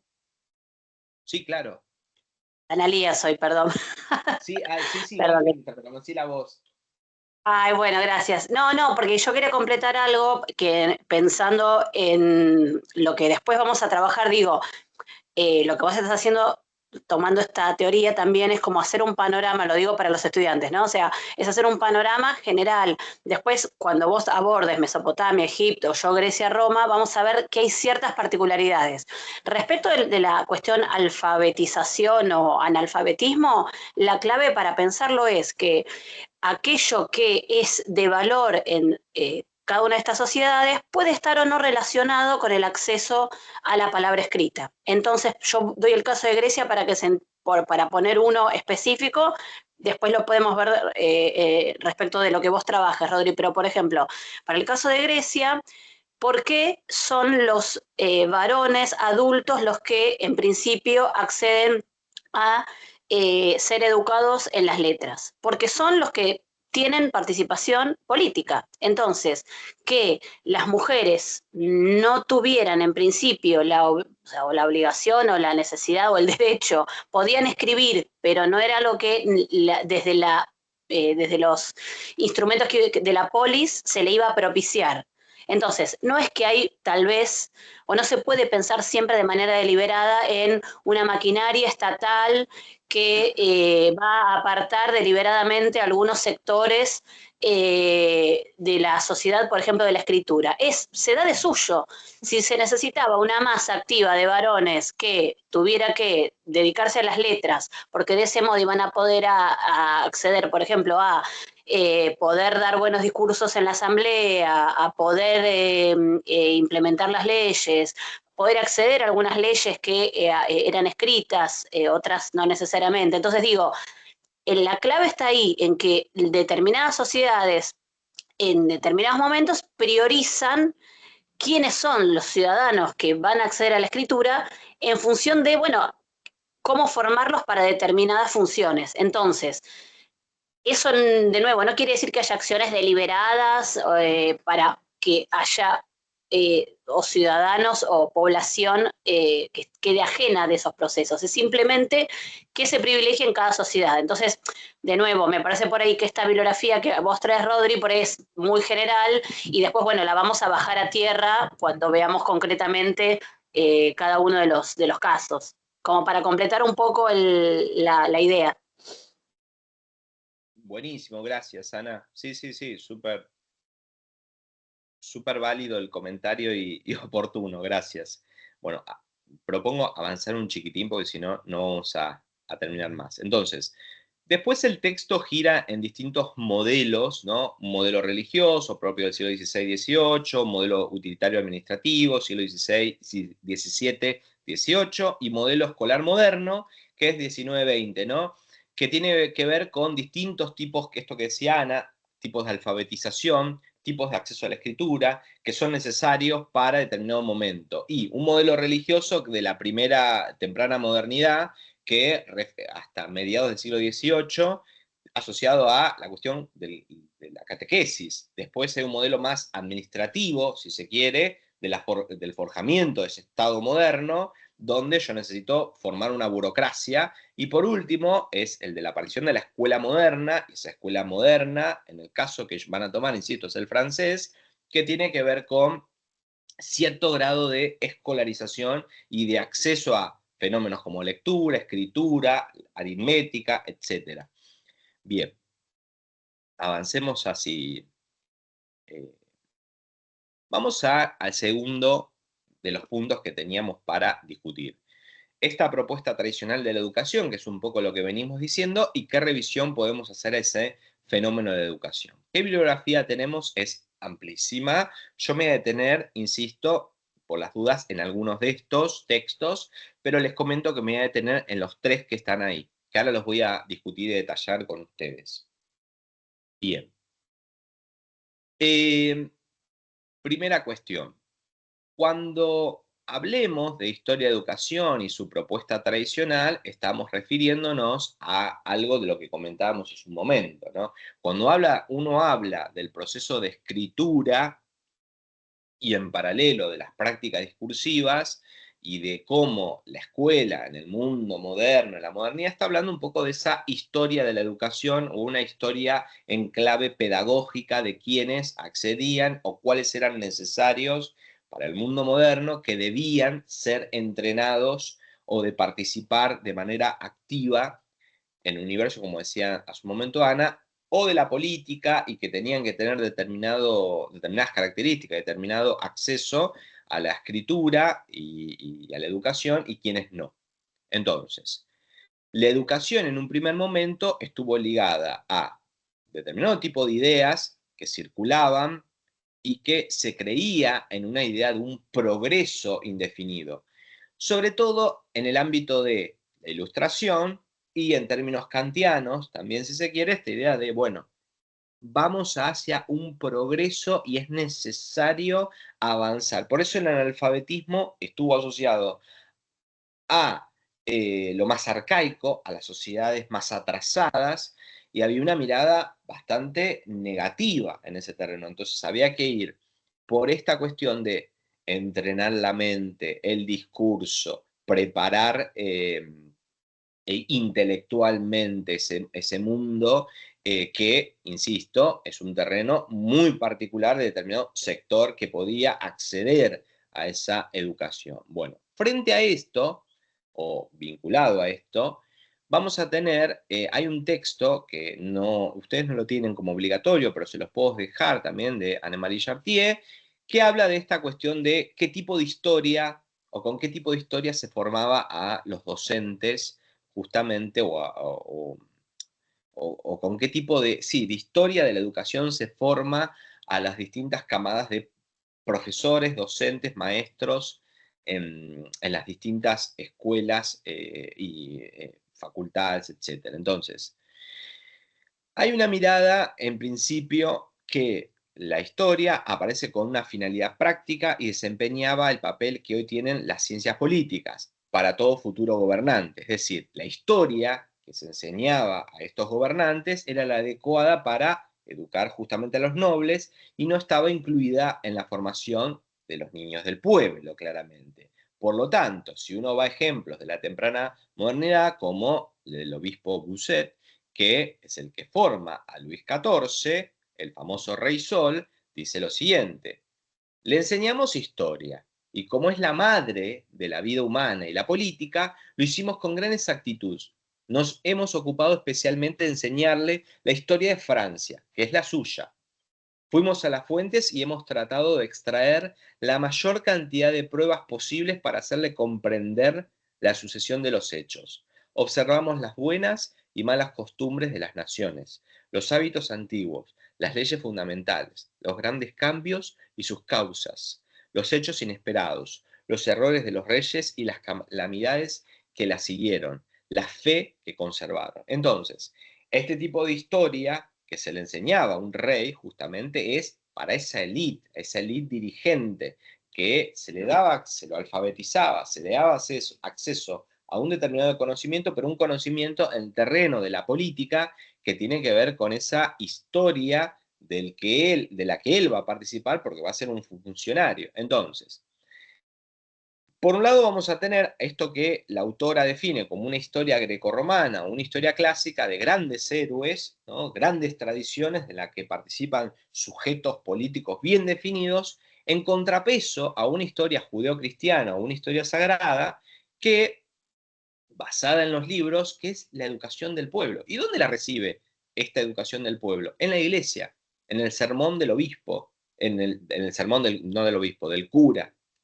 Entonces, ahí hay una cuestión más colectiva, si se quiere, en esa tradición escolar y de cómo se accede. ¿Y cómo accede? ¿A través de la lectura? No, a través de la palabra. Es una narrativa que escucha el sermón. El otro accede a través de la escritura y hay un proceso de individuación ahí que opera, que es diferente a lo que ocurre con personas que son analfabetas, en este caso, ¿no? Esto que se transmite de boca en boca. Bien, frente a esta mirada un tanto tradicional, vamos a ver qué cuestiones se revisan al respecto de esta forma de escribir la historia de la educación. Y ahí vamos a ver una perspectiva postcolonial de colonial y a la vez, vinculada a esta, que tiene que ser interseccional y situada. En principio, ahora vamos a definir un poco lo postcolonial de colonial, vamos a dar una impronta bastante general, pero por el otro lado, lo interseccional situado es que siempre tiene que estar contextualizada y a la vez prestar atención particular a las relaciones de clase, a las relaciones que tienen que ver de poder en cuanto a género, pero también en cuestiones de étnico-raciales. Y podemos implicar otras tantas más, pero en principio esas tres y que tienen que estar contextualizados, situados. No es algo ahistórico que se pueda aplicar a todo contexto. Que eso es un gran problemón. Algo de esto estamos diciendo hace un momento, ¿no? El analfabetismo pensado como algo, como un fenómeno ahistórico que hay que combatir. No, hay que ver a qué se llama analfabetismo en cada contexto y por qué. ¿Qué implica ese acceso o no a la lectura y a la escritura? Bueno, avancemos. Al respecto, yo invito a reflexionar desde la mirada de este colectivo Modernidad-Colonialidad. No me voy a detener en los detalles, que en el año 98 en Caracas, en Venezuela, se fundó de la mano de Edgardo Lander y que tienen diferentes representantes, ¿no?, de este colectivo Modernidad-Colonialidad. Edgardo Lander, Aníbal Quijano, el sociólogo peruano, ya fallecido en el año 2018, Walter Miñolo, un filósofo argentino, Enrique Dussel, también recientemente fallecido, un filósofo argentino, Arturo Escobar, que es un antropólogo colombiano, y Fernando Coronil, fallecido, si mal no recuerdo, era sociólogo. Pero, ¿cuáles son las cosas que definen a este colectivo modernidad-colonialidad? En principio, la primera idea o leitmotiv detrás de esto es que para que exista modernidad, para que exista un mundo moderno o para que se modernice Occidente y Europa, tuvo que existir la colonialidad. Primero el colonialismo, pero después la colonialidad, que en clave de Aníbal Quijano es colonialidad del poder y del saber. ¿Cuáles son los puntos ahí importantes que atraviesan este colectivo? En principio es la descolonización implica una ruptura interna de la modernidad y un ir más allá de ella hacia la transmodernidad, que es como el estadio más elevado por el cual debaten, discuten y luchan estos intelectuales. Estos intelectuales, los filósofos pensadores, perdón, decoloniales, van hacia trascender la mera colonización, ¿no? Esa ruptura que sería el proceso de descolonización definitivo. Por el otro lado, el grupo busca intervenir decididamente en la discursividad propia de las ciencias modernas, ¿no? Porque toda ciencia no es neutral, ni siquiera las matemáticas. Y el grupo propone un pensamiento otro, un conocimiento otro, otro mundo. Y vamos a ver de qué manera, en primer lugar, ustedes tienen en sus cabezas, tenemos nosotros, ciertos conceptos, ¿no? Colonia, de la mano de Colón, ¿no?, que es el que le da nombre al concepto, pero ese dominio efectivo de un lugar, el colonialismo, ese proceso de control de determinados espacios, que puede ser desde lo político, desde lo económico, la colonialidad, que atendiza al respecto del poder y del saber, ya vamos a detenernos ahí, pero que tiene que ver con, es una práctica que es algo que transgrede y sobrepasa la mera dominación formal. La colonialidad es efectiva directamente, por ejemplo, en casos cuando los latinos que apoyan a Trump, ¿no?, creen que de esta manera se están blanqueando. Ese blanqueamiento que uno dice, no, pero no pasa en el terreno material, no en esa materialidad, no. Tiene un aspecto que está en el inconsciente de esa materialidad. Entonces, esa colonialidad del poder y del saber está ejercitada ahí en ese caso. Entonces, y podemos ver Perdón, en otro... hago un comentario rápido. Dijiste recién de que Colón le daba el nombre a colonial, en realidad fue al revés. Cristóbal Colón tenía un nombre anterior, que no sé cuál es, y se cambió de nombre para, literal, colonizar con el cristianismo. Cristóbal Colón. Bueno, Así que, nada, quedó invertido. buenísimo.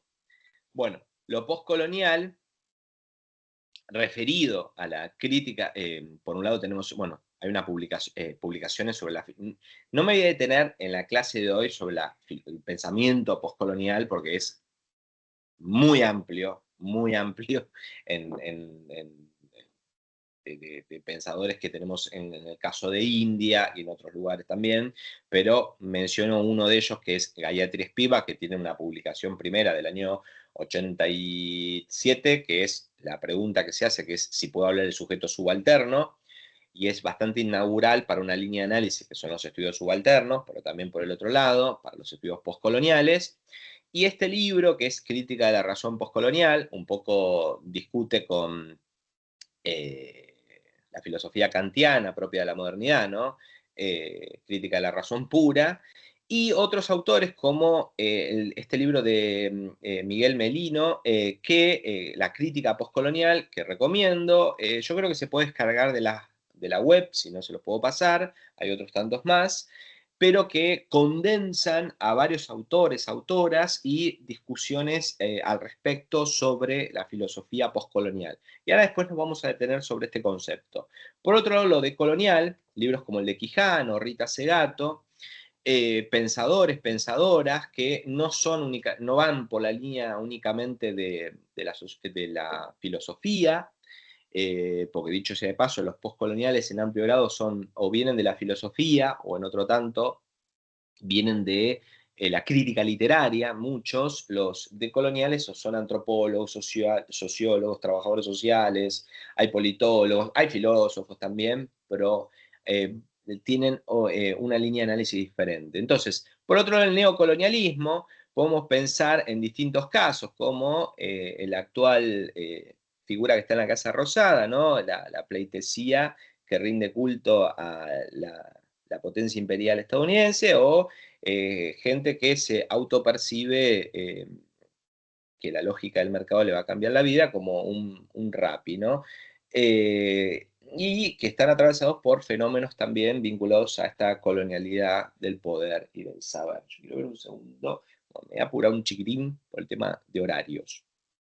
Igual insisto, si Ay, queda algo en perdón, el ¿te tintero, puedo hacer una consulta breve? sí, si queda algo en el tintero, después hago una pequeña grabación ahí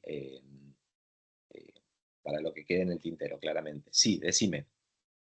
No, quería saber si los conceptos que vimos recién tienen un orden cronológico, por eso los vimos así, o son solo ejes, porque No, son como ejes, son neocolonialismo ejes. apareció después. Ahora vamos hay ejes, hay cronologías, pero también ahora voy a dar una cronología. Ahora voy a Dale, comentar algo. Sobre todo gracias. poscolonialismo y decolonialidad, ahora voy a mencionar algo.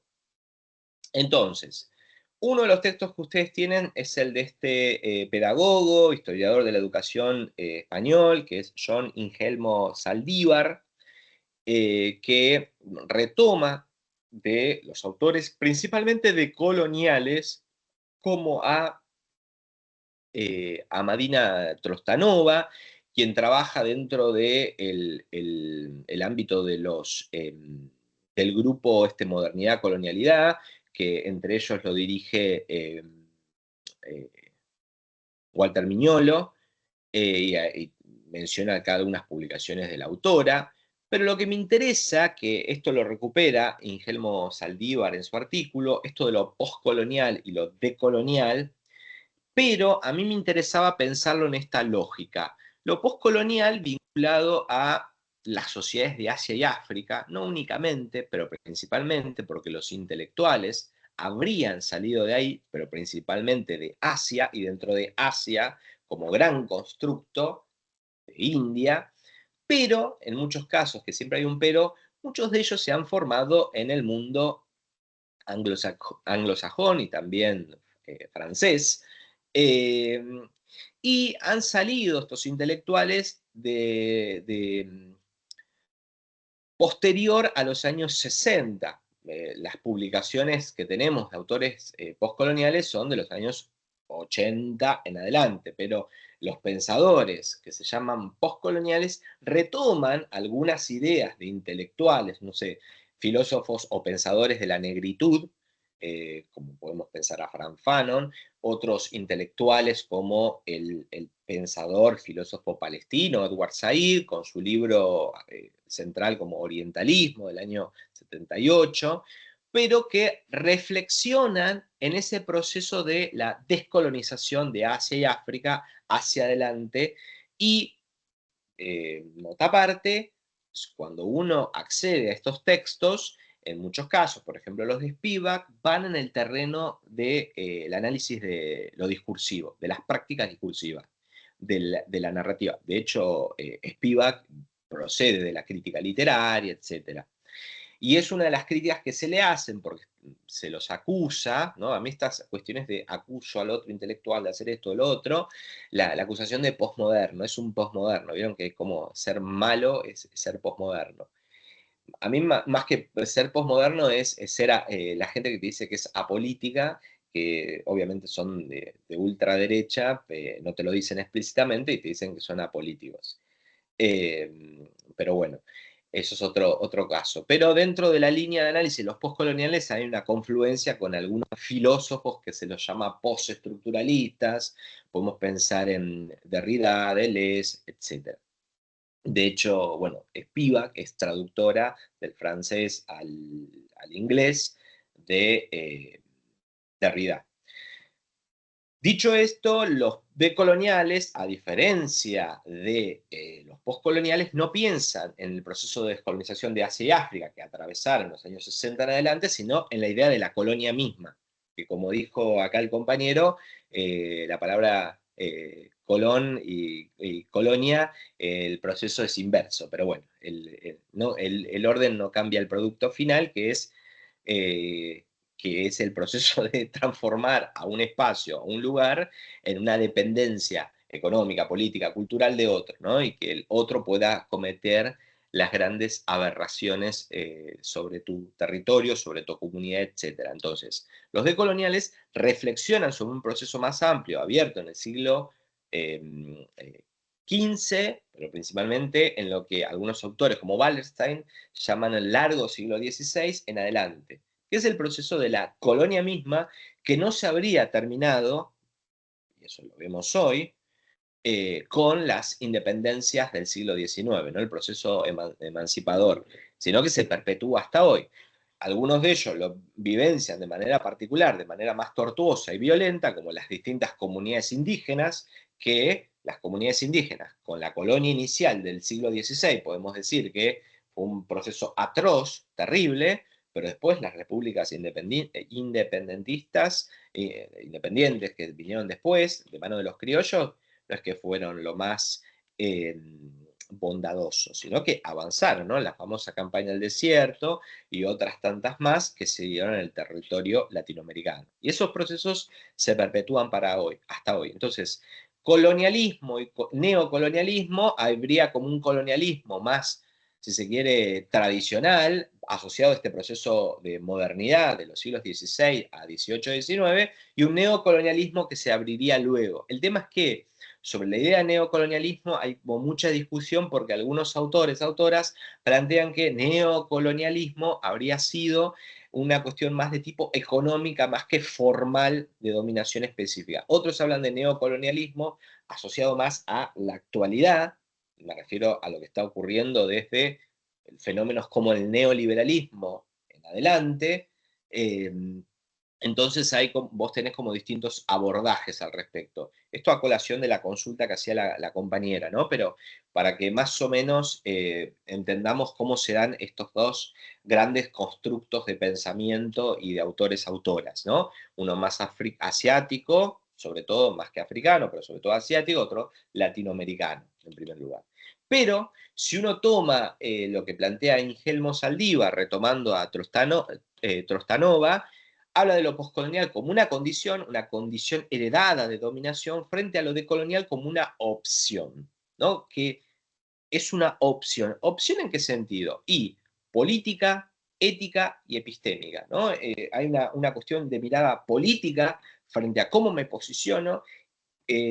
También hay una mirada ética en ese posicionamiento político y también es epistemológica y es intelectual. tiene que ser intelectual.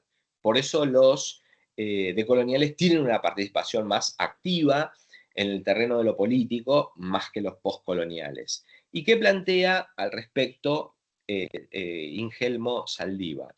Dice lo siguiente: desde el enfoque decolonial lo que se propone es ir más allá del estudio de un escenario concreto. El objetivo es construir un nuevo marco para interpretar la realidad y actuar sobre la misma en base a una agenda que confronte los supuestos de la modernidad, entendida esta como una empresa de fundamento colonial. Se trata de un proyecto analítico que incorpora una forma de pensar y vivir. De ahí que su empeño esté más centrado en la crítica institucional y la dimensión intelectual del proyecto de cuestionamiento de la modernidad colonial. La opción decolonial incorpora una reflexión sobre la estructura de control y gestión que parten de una matriz colonial. Bien, continuemos un chiquitín más y vamos a la crítica que hace este otro autor, que es un sinólogo chino, Min Dong-gu, que yo a colación estuve indagando un poquito en las publicaciones que tiene este autor, que trabaja sobre, un intelectual de chino, pero que reside en Estados Unidos y que se formó en buena parte en Estados Unidos, donde se doctora en la Universidad de Chicago, pero que trabaja en el ámbito de la filosofía china, además en la crítica literaria, no exclusivamente se dedica a la filosofía, sino también a la crítica literaria, y discute cuestiones que tienen que ver con este fenómeno de la modernidad en la filosofía. Pero al respecto, lo que propone este autor es hacer una crítica a la decolonialidad desde una mirada postcolonial. Entonces, esto que yo mencionaba a su momento de pensar a los postcoloniales, que los decoloniales un poco le atribuyen, es decir, ustedes son apolíticos, ustedes no se concentran más en la crítica literaria. Autores como el que estoy mencionando aquí, que ustedes tienen en la bibliografía, hace una crítica a esta noción misma de colonialidad. ¿Por qué? En principio se basa en ese texto, que bueno, quedó muy chiquitito, que se llama Sobre la decolonialidad, que es de Walter Mignolo y Catherine Walsh, otra autora decolonial, es una pedagoga estadounidense, pero que reside en Ecuador, donde trabaja como investigadora. Dicen que tiene un aspecto positivo. ¿Cuál es ese aspecto positivo? En la crítica radical a la modernidad occidental, a su conceptualización de la colonialidad como matriz de poder y su énfasis en la dimensión epistemológica del dominio colonial. Eso es como dice que es un aspecto a destacar.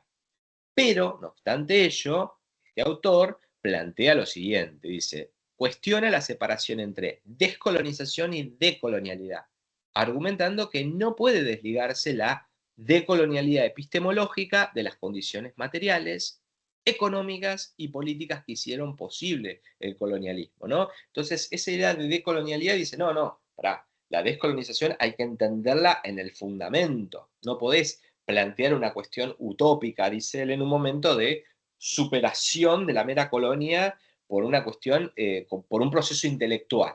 Entonces, dice, privilegiar la crítica del conocimiento sin atender suficientemente a las bases históricas y materiales del poder colonial, corre el riesgo de producir una teoría ahistórica y abstracta. Y por último, dice, Gu sostiene que el prefijo de implica deshacer, revertir o eliminar, por lo cual la decolonialidad debería entenderse como el resultado histórico concreto de procesos de descolonización y no solo como una opción. Fíjense que Ingelmo Saldívar habla de la opción decolonial retomando a Trostanova, una opción o actitud epistemológica. En este sentido, propone concebir la decolonialidad como la condición de existencia humana libre de colonialidad, alcanzada mediante transformaciones políticas, económicas, sociales, culturales y espirituales. Bien, esto es como para tener un contrapeso ante la postura en el terreno de pedagógico que plantea Ingelmo Saldívar. Tengo tiempito todavía. El otro autor que yo recomiendo leer, que es Stuart Hall, que quizás lo conocen, sobre todo los que vienen de letras más que los de historia, porque han tenido por ahí materias donde han leído a Raymond Williams y otros tantos autores, de los estudios que se llaman culturales, y que es un autor afro, jamaiquino, inglés, y que tiene una producción, como todo este tipo de intelectuales, que va desde mediados de los 60, porque tiene publicaciones en los 60, distintos artículos, tanto como estudiante, después ya como académico, hasta los más recientes, que estos últimos dos son post-mortem. Él muere 2014, si mal no recuerdo, Stuart Hall. Y este libro, que es del que yo tomo algo, que es la traducción al castellano, ¿no? De Estudios Culturales, 1983, tiene una serie de cuestiones interesantes para pensar esto de los estudios culturales, pero específicamente haciendo una crítica a lo postcolonial y específicamente a la teoría y a la crítica literaria postcolonial, porque él la ve como ahistórica, pero principalmente apolítica, porque además de ser un intelectual, Stuart Hall fue un activo participante en las luchas por los negros en su propio país, en el mundo afrocaribeño, pero también en Inglaterra. Entonces, ¿qué es lo post? Se va a preguntar en ese texto, perdón, que es en otro libro que está para descargar, Sandro Mesadra, que es un politólogo italiano, que tiene varios sobre estudios postcoloniales y otros decoloniales, pero les puedo pasar el libro completo si quieren, pero yo les dejé nada más ese capitulito de cuándo fue lo postcolonial, pensar el límite. Entonces, cuando habla de lo post, es un después de, plantearía una desaparición del colonialismo. El espacio-tiempo, según él, es bastante ambiguo. Hay un uso inicial que se da en India, por otro lado, en el ámbito académico anglo, en estos autores postcoloniales, que otros usos tienen, y en los países del tercer mundo que obtienen independencia después de la Segunda Guerra Mundial.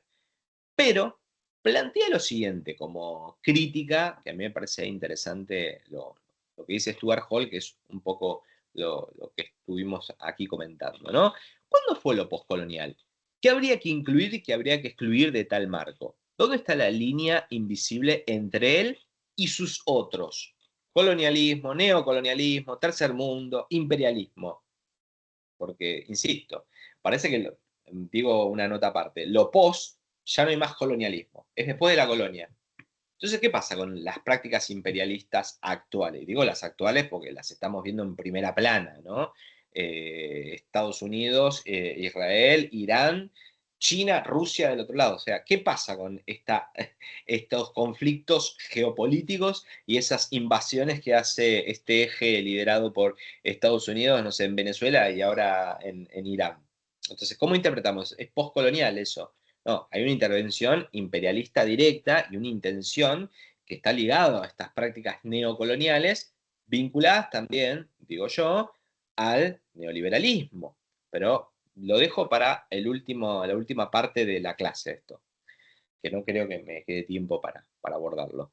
Entonces, la intención principal de este artículo, ¿no? Él abre de esta manera, es explorar los signos de interrogación que han empezado a amontonarse rápida y densamente en torno a la cuestión de lo postcolonial y de la noción de época postcolonial. Si la época postcolonial es la época posterior al colonialismo y el colonialismo se define desde el punto de vista de la división binaria entre colonizadores y colonizados, ¿por qué la época postcolonial es también una época de diferencia? ¿De qué tipo de diferencia se trata y cuáles son las consecuencias para las formas de política y para la transformación de sujetos en este momento de la modernidad tardía? Ahí el juego con la palabra diferencia está haciendo un contrapunto con Derrida, ¿no? La palabra difference, que él habla de los diferentes usos Derrida para la construcción identitaria de las subjetividades subalternas, ¿no? Bien. Entonces, esto es un poquito el marco para entender de qué hablamos de postcolonial, de qué hablamos de decolonial, cómo nos posicionamos. ¿Qué dice? Yo creo que el texto de Ingelmo Saldívar es bastante un resumen escueto, escueto no, amplio, muy amplio, no escueto. Quise decir como que retomaba de todos los autores, pero no es escueto, es bastante amplio de la perspectiva postcolonial, la decolonial, y por el otro lado, lo que es interesante es que introduce nuevas líneas de análisis sobre otras con, configuraciones teóricas y epistemológicas, que ahora vamos a detallarlas. Dice lo siguiente Saldívar. Mediante la opción de la historia decolonial de la educación, lo que se defiende es que el conocimiento del pasado educativo es una herramienta clave para situar y dimensionar las prácticas educativas acontecidas en un tiempo pretérito, identificar los supuestos historiográficos de fundamento colonial que han sesgado buena parte de las aproximaciones al pasado educativo, deconstruir nuestra mirada al fenómeno educativo y proyectar una dimensión planetaria que permita atisbar de cara al futuro un horizonte de habitabilidad. Entonces, él recurre a Walter Mignolo, ahí yo puse dos libros, uno del 95, el otro del 2011, uno que es El lado más oscuro del Renacimiento, otro es El lado más oscuro de la modernidad occidental, pero que justamente que el Renacimiento, que se lo piensa como una época de la mayor luz y brillantez, es para Europa. ¿Y para qué Europa? Para esa Europa occidental, moderna y colonialista. ¿Y qué plantea justamente al respecto en relación a esta idea de la opción decolonial? La opción decolonial es el análisis de la construcción, transformación y sostenimiento del racismo y el patriarcado que crearon las condiciones para construir y controlar una estructura de conocimiento basada en la palabra de Dios o en la palabra de la razón y la verdad, ¿no? Esa verdad occidental, ese régimen de verdad, si se quiere, en términos Foucaultianos. Tal construcción de conocimiento permitió eliminar o marginar lo que no encajaba en aquellos principios que aspiraban a construir una totalidad en la que todos estarían incluidos, pero no todos tendrían también derecho a incluirse. Entonces, ahí habla de un código occidental que es un código que tiene características políticas y de sometimiento de enclave de clase, racista y de género.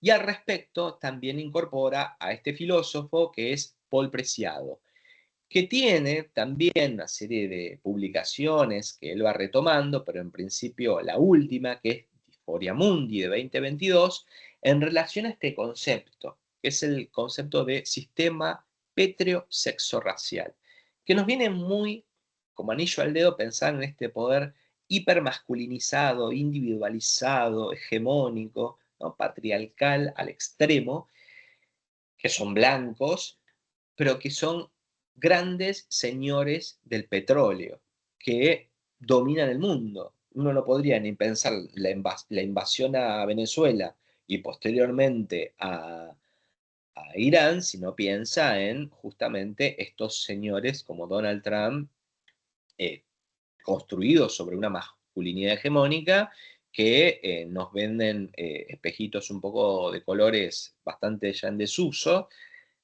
sobre cómo domina el mundo y decir que va a llevar la bandera de la libertad, ¿no? Detrás de la bandera de la libertad, antes era la bandera de la cruz y de la religión y de la fe, ahora es la bandera de la libertad.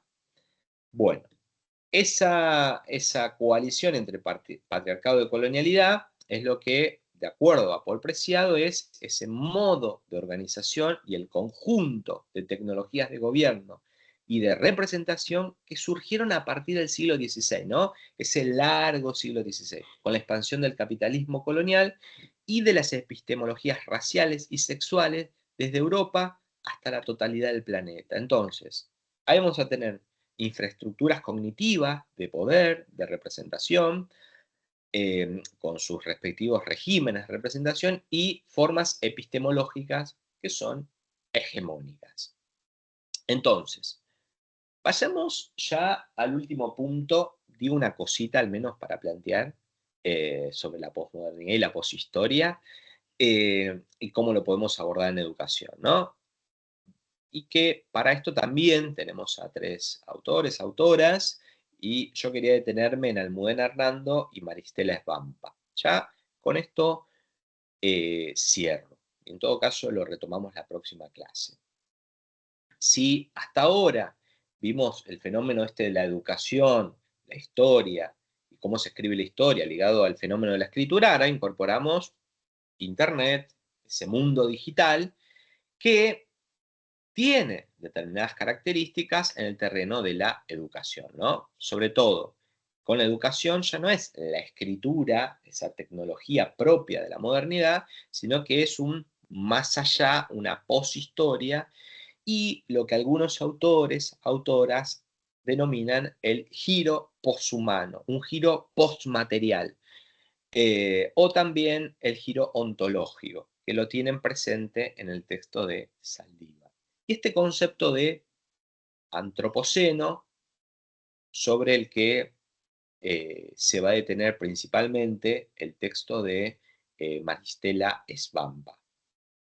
Entonces, uno de los autores que menciona el texto de Engelmo Saldívar, que era el anterior autor que teníamos para el punto previo, es a Eduardo Viveiros de Castro, que quienes sean de antropología, sobre todo con las tendencias en la antropología más reciente, y que se han denominado como giro ontológico, presupone o intenta realizar una crítica a ese dualismo propio, no solo de la modernidad, sino también en clave epistemológica, la división naturaleza-cultura, que creo que sienta las bases del debate por un lado, en antropología, ¿no? Naturaleza, cultura. Y tenemos ahí muchos autores, algunos de la sociología, otros de la antropología o de la misma filosofía, como Bruno Latour, donde ese libro, Nunca fuimos modernos, plantea esta crítica a estos dualismos que instala la modernidad. Y otros, como Philippe Descola, más allá de naturaleza y cultura, instala un debate de superación de estos dualismos, un poco de los que estábamos definiendo al comienzo de la clase, ¿no? Entonces, hablan de esta cuestión etnocéntrica, de esa Europa o de Occidente, asociado a ese mundo moderno, colonial. La idea de progreso humano, un poco estuvo en esta clase de hoy, de ese progreso humano que es indefinido, ese progreso asociado a la alfabetización.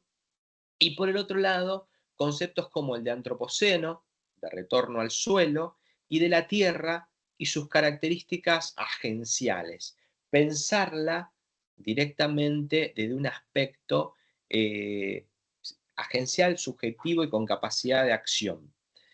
Entonces, ya como me queda un minuto, voy a plantear una cosita para decir esto de antropoceno, que plantea Maristela Svampa, que es este concepto que quizás ustedes lo han escuchado porque está bastante como en boga en el terreno de las ciencias sociales humanas en general, en la filosofía, que es esta noción inicial de antropoceno, ¿no? Es un diagnóstico, dice la autora, que visibiliza el pasaje de la humanidad a una fuerza de transformación geológica global, evidenciado en fenómenos como el cambio climático, la pérdida acelerada de biodiversidad, la alteración de los ciclos bioquímicos y la sexta extinción. Se cuestionan los límites de la naturaleza y pone en crisis el paradigma moderno del desarrollo, así como la separación dualista entre sociedad-naturaleza o naturaleza-cultura. Y por el otro lado, un paradigma, es decir, una nueva forma de pensar las relaciones entre lo humano y lo no humano, la economía, la política y la vida. Así se abre un debate profundo sobre la modernidad, el antropocentrismo y la idea misma de progreso, ¿no? Que advierte que existen múltiples narrativas del antropoceno, no todas igualmente críticas. Y por último, menciono estas 4 narrativas que la autora plantea en relación a la cuestión del antropoceno, que son, por un lado, la narrativa antropocéntrica universalista, asociada a Paul Crutzet, que enfatiza a la humanidad como agente geológico global, ¿no? El humano es el que interviene y que altera el ecosistema. Narrativa celebratoria, que es tecnocrática, por un lado el antropoceno, es considerado como una oportunidad de control tecnológico del planeta, ¿no? Y ahí tenemos geoingeniería, poshumanismo y otras tantas cosas que en nuestra legislación local, digo desde Argentina, están aconteciendo. Narrativa ecomarxista o del Capitoloceno, asociada a Jason Moore, crítica del concepto de antropoceno por invisibilizar la responsabilidad específica del capitalismo, ¿no? Detrás de estos procesos de diferenciación social más acuciantes. Y por último, narrativas relacionales y ontológicas, que un poco es la que estábamos mencionando a su momento de Viveiros de Castro, ¿no? Provenientes de la antropología y los saberes indígenas que cuestionan la separación moderna entre naturaleza y cultura. Tenía que decir algo más, pero ya son 12 y 2, no quiero retener a nadie, me quedaron algunas diapos, pero era un poco para ver esto de la unidad 2, que en todo caso se los dejo a ustedes, lo van a tener en el campus, pero lo que quería que podamos ver, sobre todo para el próximo sábado, ya que va a quedar, esa unidad 2, ¿no? Educación, alfabetización y acceso a la escritura en las sociedades antiguas del mundo oriental, y vamos a ver el primer punto, educación, oralidad y escritura, y lo que tiene que ver con estos niveles de acceso a la escritura y alfabetización en las sociedades antiguas de Oriente, y por último, la cuestión de la escritura, praxis educativa y niveles de alfabetización. Y vamos a ver cómo eso se daba en el mundo oriental, antiguo. Bien, dejo de compartir, que me voy aquí y dejo de compartir. Ahí está. Dejo de compartir, creo que ya dejé de compartir, ¿no? Sí. Bueno, no sé si hay dudas, consultas, algo. ¿No? No hay dudas, ni consultas, ni nada. Sino, bueno, gente, nos estamos viendo el próximo sábado. Voy a detener la grabación. Si no hay dudas, ni consultas, ni nada. Y la voy a ir subiendo.